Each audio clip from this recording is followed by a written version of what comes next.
Tripathi maths teacher. आज हम discuss करने वाले हैं क्लास 8 का chapter that is the compound interest. ना आपने क्लास 7 में पढ़ा है दैट इज द इंटरेस्ट कैसे फाइंड आउट करते हैं, ठीक है। अगर आपको बेसिक्स पता है तो प्लीज, या नहीं पता है तो आप क्लास 7 का बुक थोड़ा रेफर कीजिए, उसी के बेस टोटली आपको इस चैप्टर को सॉल्व करना है। सिंपल, बस अगर आपने दो फॉर्मूले अच्छे से कर लिए तो आपका पूरा चैप्टर कवर अप हो जाएगा। सिंपल। अभी इंटरेस्ट क्या है, प्रिंसिपल ये जो दिख रहा है आपको मेरे सिंबल से, क्या अमाउंट क्या है, प्रिंसिपल क्या है, रेट क्या है, ये हमारे टोटली डेली लाइफ से रिलेटेड है। सिंपली जैसे आप बैंक में जाते हो या आप नहीं जाते हो, क्योंकि इतना बड़ा काम तो आप लोग इस एज में नहीं कर सकते, आपके पापा लोग करते हैं, बराबर है। जैसे अगर कोई घर पे आप कंस्ट्रक्शन कर रहे हो, आपके घर पे कंस्ट्रक्शन शुरू है, या तो फिर आप न्यू बिजनेस ओपनिंग कर रहे हो या something more than that, okay. जैसे अभी मुझे घर मेरा बनाना है, मेरा घर मुझे बनाना है, तो मुझे बैंक से लोन लेना है। अब ऐसे सपोज लेके चलते कि मैंने 10,000 बैंक से लिए है, मुझे 10,000 की जरूरत है बिजनेस ओपन करने, मैंने 10,000 का लोन लिया है बैंक से। अब मुझे क्या करना पड़ेगा, जैसे सपोज मैंने 10,000 का लोन लिया है, ठीक है, मैंने क्या किया, मैंने 10,000 का लोन लिया है, इसका मतलब मैंने क्या लिया, बैंक से प्रिंसिपल लिया है। क्या लिया है, अगर मैंने 10,000 का अमाउंट लिया तो मैंने उससे प्रिंसिपल लिया है, सिंपल। हाँ, अब ये भी डिपेंड करता है, मुझे बताओ आपने डेली लाइफ से मैं बोल रही हूँ, जैसे अभी देखो आपने 10,000 का लोन मैंने लिया है, अब मुझे कुछ साल बाद में बैंक को वापस करना पड़ेगा। डिपेंड है कि बैंक मुझे कितने सालों के लिए लोन दे रही है। सपोज बैंक से मैंने लिया है 2 इयर्स के लिए, ठीक है, तो यही आपका क्या होगा, एन होगा। समझ में आया, नंबर ऑफ इयर्स। एन किसके लिए डिनोट करेंगे आप, नंबर ऑफ इयर्स। मैंने 10,000 का लोन लिया, आप उसको प्रिंसिपल बोलोगे। मैंने 2 साल के लिए लिया, मतलब वो एन की value that is the number of years, बराबर है। अभी मुझे डिपेंड है, अब मुझे कुछ तो भी उसको परसेंट भी देना, वैसे मराठी लैंग्वेज में बोलते हैं टक्के नहीं दिला, बराबर है। जैसे महाराष्ट्र स्टेट बोर्ड का मैं पढ़ा रही हूँ, तो भी जैसे आपको 2% से लेते हो लोन, किसी से 3% से लेते हैं, 5% से या 1.5% से लेते हैं, डिपेंड है आप कितने परसेंट से आपका लोन ले रहे हो। सपोज मैंने 10,000 रुपए लिया और मैंने 2% से लोन लिया, यही आपका क्या रहेगा, रेट रहेगा, बराबर है। अभी मुझे बताइए, मैंने 10,000 लिया, मैंने 2 साल के लिया और मैं उस पर 2% मतलब इंटरेस्ट पे कर रही हूँ, ब्याज दे रही हूँ, बराबर है। अब यहाँ से क्या हो जाएगा, सिंपल लैंग्वेज में बताऊँ तो सिंपली ये हमारे पास, लेकिन मुझे अब बैंक को जब 2 साल के लिए लिया मैंने लोन, अभी अगर मुझे 2 साल के बाद में बैंक को मुझे लोन वापस करना है, तो मुझे बताओ सिर्फ मैं 10,000 दूंगी क्या बैंक को, पॉसिबल ही नहीं है। तो मुझे क्या करना पड़ेगा उसमें, दैट इज मुझे पे करना पड़ेगा मेरा इंटरेस्ट, ठीक है। अभी इंटरेस्ट कैसे निकलेगा, आपको 2 साल के लिए 2% से लिया, ये क्या हो जाएगा, टोटल करके हम क्या निकालेंगे यहाँ से, इंटरेस्ट। ये कंपाउंड इंटरेस्ट का फॉर्मूला है, इंटरेस्ट का पिछले साल ही आप लोगों ने पढ़ा है। सिंपली समझ में आया। जब भी आप किसी से लोन लेते हो पर्टिकुलर टाइम ड्यूरेशन के लिए, तो आपको उस पर क्या करना पड़ता है, उससे परसेंट जितने भी लिए आपने, जितने रेट से लिया, आपको उसको सबके साथ क्या करना पड़ता है, रिटर्न करना पड़ता है। आप उसको क्या बोलोगे, दैट इज द अमाउंट, जिसके अंदर आपका क्या आ गया, इंटरेस्ट भी आ गया। समझ में आ रही है बात। चलो सिंपली अभी इसको, होप सो आपको समझ में आया हो ये। 1 सेकेंड, ओके। नाउ अभी हम लोग सबसे पहले तो ये फॉर्मूला जो मैंने बोर्ड पे पहले से लिख के रखा है। अभी सबसे पहले अगर हमें कंपाउंड इंटरेस्ट फाइंड आउट करने बोला तो हमारे पास अमाउंट होना चाहिए। अब ये सिंबल्स क्या है, सबसे पहले तो मैं लिख देती हूँ यहाँ पे, where A is for amount, उसके बाद में P is mean that the principal. ना R इसके पहले मैंने बताया क्या होता है, रेट होता है, वो भी जो अभी आप परसेंट पर एनम में ले रहे हो, बराबर है, जितने परसेंट से ले रहे हो। N मींस क्या, नंबर ऑफ इयर्स। ना CI मींस क्या हो गया आपका, कंपाउंड इंटरेस्ट, ठीक है। उसके बाद में ए तो आपको पहले ही पता है, अभी P क्या है, प्रिंसिपल है। सिंपल है समझ में। अगर आपने फॉर्मूला लर्न किया, इसको लर्न करना कोई बड़ी बात नहीं, सीधा सीधा अमाउंट में से क्या माइनस कर दीजिए, प्रिंसिपल माइनस कर दीजिए, आपके पास कंपाउंड इंटरेस्ट आ जाएगा ना। अगर ये आपने ये फॉर्मूला ध्यान में रखा तो आपका कोई भी प्रॉब्लम इजीली सॉल्व होगा, ओके। तो सबसे पहले मैं प्रैक्टिस सेट 14.1 का क्वेश्चन नंबर फर्स्ट स्टार्टअप कर रही हूँ। देखो आपको सिंपली क्या दिया हुआ है, बॉक्स दिया हुआ है। अब आप डायरेक्टली बॉक्स को ऐसे सॉल्व नहीं कर सकते हो, तो हम इसका एक एक क्वेश्चन सॉल्व करेंगे। फॉर्मूला मैं अभी आपको आंखों के सामने रखूंगी, एक काम कीजिए, आप नोट डाउन करने के लिए इसका स्क्रीनशॉट ले लीजिए, ओके। ना अभी हम लोग क्वेश्चन नंबर फर्स्ट स्टार्ट करेंगे। आप ध्यान में लीजिए। ओके, नाउ देखो सिंपल है बहुत, इसमें से 2 प्रॉब्लम्स मैं आपको सॉल्व करके दे दूंगी, जो आप एक बचेगा आपको होमवर्क कर लीजिए, ठीक है। जो भी आपका आंसर आएगा मुझे कमेंट सेक्शन में नीचे बता दीजिए। चलो सिंपल है, सबसे पहले क्वेश्चन नंबर फर्स्ट का फर्स्ट सॉल्व करेंगे, ठीक है। जो भी आप इसको सॉल्व करने का एक तरीका है, देखो आपकी इससे प्रैक्टिस भी हो जाएंगे ना। जो जो दिया है वो लिख लो आप लोग। गिवन है आपके पास, क्या क्या गिवन है लिख लीजिए आप। क्या है आपके पास, प्रिंसिपल है आपके पास, दैट इज दी 2000 रुपीज। उसके बाद में आपके पास आर की वैल्यू दी हुई है 5, उसके बाद में आपके पास एन की वैल्यू दी हुई है, ड्यूरेशन दिया हुआ है, दैट इज दी कितना दिया मिस, एन दिया हुआ है 2। आपको फाइंड आउट करने बोला है, दैट इज दी देखो find the amount and the compound interest. आपको अमाउंट भी फाइंड करना है, साथ में कंपाउंड इंटरेस्ट भी। मुझे बताओ सबसे पहले फॉर्मूले ऊपर ही अभी भी आपके पास, कंपाउंड इंटरेस्ट फाइंड आउट करने के लिए आपके पास अमाउंट होना चाहिए, अमाउंट फाइंड आउट करने का ये फॉर्मूला है। तो सिंपल सॉल्यूशन स्टार्ट करते हैं हम लोग। वी नो दैट, आप लोगों को क्या मालूम है, कैलकुलेशन थोड़ा बड़ा है सो आपको अच्छे से करना। अगर आपने छोटी सी मिस्टेक कैलकुलेशन में कर दी तो आपको कुछ भी समझ में नहीं आएगा। तो सिंपल देखो, अमाउंट इज इक्वल टू क्या है फॉर्मूला आपके पास, p, इसके बीच में कुछ नहीं, मतलब ये मल्टीप्लिकेशन है। Okay, p into 1 plus r by n raised to the power, sorry, r by 100 raised to the power n। अभी जो जो वैल्यूज आपके पास दिए, अमाउंट तो फाइंड आउट ही करना है। अब जो जो वैल्यू दी हुई है पुट अप कीजिए। 2000 into ये क्या हो जाएगा अभी 1 plus r की वैल्यू कितनी है मेरे पास 5 upon 100 raised to the power n की वैल्यू कितनी है। सिंपली अगर आपने इतना भी लिखा तो आपको 1 मार्क्स मिलेगा। समझ में आ रही बात, एटलीस्ट आपको इतना तो भी लिखते आना चाहिए। क्या है, जस्ट आपने क्या किया, फॉर्मूला लिखा, फॉर्मूले के अंदर क्या किया आपने, वैल्यू पुट अप की। ओके, अभी इसको सॉल्व करते पहले तो आपको ब्रैकेट को सॉल्व करना पड़ेगा, फिर उसको स्क्वायर देना है। ओके, सिंपल जैसे मैं कैलकुलेशन कर रही हूँ उधर ध्यान दो, तो आपको कैलकुलेशन करने कोई प्रॉब्लम नहीं जाएगा कि ये कैसे आया, ये कैसे आया, ठीक है ना। ये क्या हो जाएगा अभी देखो 1 plus 5 1 जा 5 5 2 जा और ये 0, दैट इज द 20। ऑब्वियसली आपको समझ में आई, सिंपल क्या है, 5 1 जा 5 5 2 जा 10 ना, एक 0 लग गया, ये क्या आ गया 1/20 का होल स्क्वायर। ये हटाना नहीं है, और स्क्वायर है, पता चलना चाहिए लिखते टाइम आप जब भी लिखते हो। ये हो जाएगा 200 इनटू, अब ये कितना हो जाएगा, अब इसको हम क्रॉस मल्टीप्लिकेशन से सॉल्व कर सकते हैं।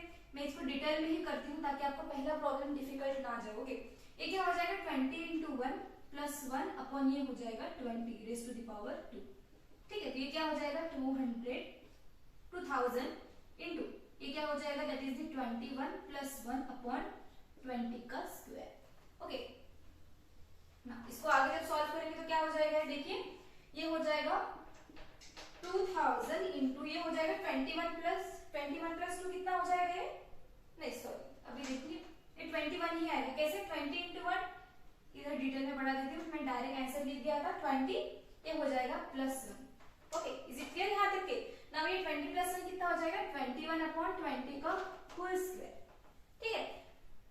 आप बहुत इजीली कर सकते हैं, मुझे बताओ 21 का स्क्वायर करेंगे, 20 का स्क्वायर करेंगे, देन फिर डिवाइड करेंगे, इससे बेटर एक स्टेप यहाँ पे परफॉर्म करना आपने 2000, ठीक है, एज इट इज इनटू, ये आप 2 बार लिख सकते हैं। जैसे अगर मैं बोल रही हूँ यहाँ पे 2 का स्क्वायर, इसका मतलब क्या हुआ, वो नंबर खुद के साथ कितने बार मल्टीप्लिकेशन में 2 बार।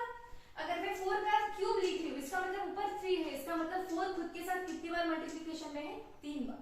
तो यहाँ पे ऊपर स्क्वायर है, इसका मतलब ये खुद के साथ कितनी बार मल्टीप्लिकेशन में रहेगा 2 बार।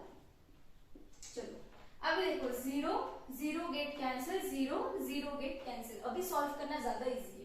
2 1 जा 2 2 2 जा 2 10 जा 20। सिंपल क्या हो जाएगा यहाँ पे देखो अभी 10 into 21 into 21, ये तो एज इट इज बचा हुआ था हमारे पास, और नीचे क्या बचा, अभी सिर्फ 2 बचा।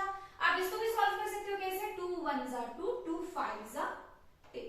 तो अभी आपके पास बचा क्या 5 into 21 into 21। अब इसको बाजू में कैलकुलेट कर रहे थे ना, सिंपली क्या हो जाएगा देखो तो यहाँ पे 21 into 21 करते, 21 2 21 1 जा 21, 2 कैरी, 21 2 जा 42, 42 plus 2 कितना हो जाएगा, दैट इज दी 44, बराबर है ना। देखो 21 1 जा 21, 2 कैरी दे दिया मैंने, 21 2 जा कितना होता है 42, 42 plus 2 कितना हो गया 44, और यहाँ पे 5 और मल्टीप्लिकेशन में बचा है 5 कर देंगे, 5 1 जा 5 5 4 जा 20, ठीक है। उसके बाद में क्या हो जाएगा 2 कैरी 20, ये कितना हो जाएगा 22, सिंपल है।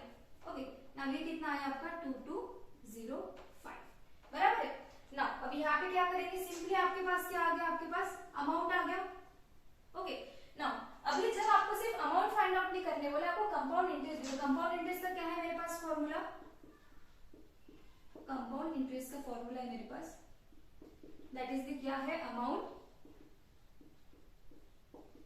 Minus principal. ठीक है, तो अमाउंट कितना है मेरे पास, अभी आया है 2205 और ये हो जाएगा माइनस प्रिंसिपल की वैल्यू कितनी है मेरे पास, दैट इज ये यहीं पे है 2002। ठीक है, तो ये माइनस करेंगे तो कितना बचा 205, मतलब आपका कंपाउंड इंटरेस्ट कितना आया है। सिंपल तरीका है, आपको होप सो सॉल्यूशन समझ में आया है। ठीक है, ये टोटली रफ है। ठीक है, सिंपल कैलकुलेशन में एक बार फॉर्मूला पुट कीजिए, जो जो वैल्यूज आपके पास दी हुई है सिंपली क्या करना है आपको उसके अंदर पुटअप करना है, इसी तरीके से आपको सॉल्व करना है। सेकंड वन में मैं सॉल्व करके दूंगी, एक काम कीजिए आप इसका स्क्रीनशॉट ले लीजिए तब तक के।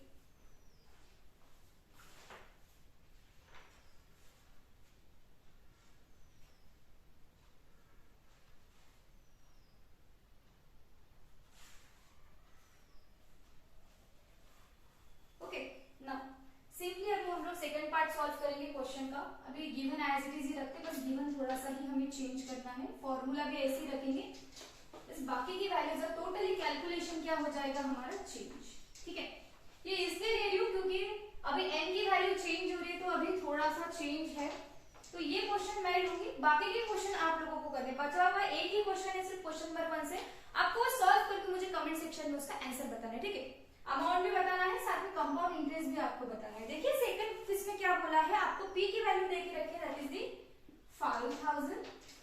उसके बाद में है आपके पास r की वैल्यू दी हुई है 8, उसके बाद में है n की वैल्यू दे के रखी है आपको 3, बराबर। अब ये चीज आपके पास सेम स्टेप है, वही फॉलो करना है, बस क्या चेंज हो रहा है आपका नंबर चेंज हो रहा है। तो यहाँ पे क्या हो जाएगा, सिंपली देखो आपको दिया हुआ that is the 5000 into 1 plus r कितना हो जाएगा, आप एक बार सॉल्व करने लग जाओ तो आपको इजीली सॉल्व करते आएगा, upon 100 raised to the power कितना हो जाएगा 3। अब सिंपली इसको सॉल्व करते हैं, 5000 इंटू ये क्या हो जाएगा, अभी 2 के टेबल में या 4 के टेबल में दोनों आते हैं, 4 2 जा ये 25 जा, बराबर। तो ये कितना हो जाएगा अभी 1 प्लस, अभी ये कैसे आया, 4 के टेबल में दोनों आते हैं, 4 2 जा 8, 4 या 25 4 जा 100। Okay, raised to the power 3, तो यहाँ पे क्या हो जाएगा 5000।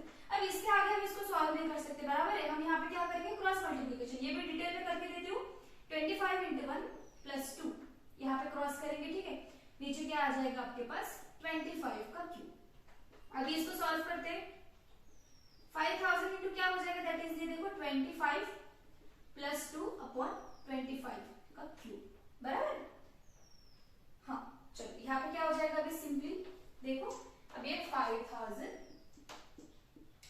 इंटू, ठीक है सिंपली क्या हो जाएगा, ये हो जाएगा 27, 25 प्लस 2 होता है 27 अपॉन ये है नीचे 25 रेस्ट टू द पावर 3। मैंने इसके पहले भी बताया है, अब रेस्ट टू द पावर 3 है, इसका मतलब आपको कितनी बार रिपीट करना है इसको, देखो 3 टाइम्स आपको रिपीट करना है। Okay, 27 upon 25 into 27 upon 25 into 27 upon 25। Okay, बराबर है। अब ये कैलकुलेट करने आपको इजी जाएगा। ठीक है, अब ये क्या हो जाएगा बताओ, ये देखो 25 1 जा 25, 25 2 जा 50 होता है ना, बराबर है कि नहीं, ये चीज समझ में आई। लेकिन तो आपको डिटेल में अगर करना है तो स्टेप हम बढ़ाते जाएंगे ताकि आपका कैलकुलेशन गलत ना हो, क्योंकि इतना बड़ा कैलकुलेशन करने के लिए अभी आप बिगनर्स है।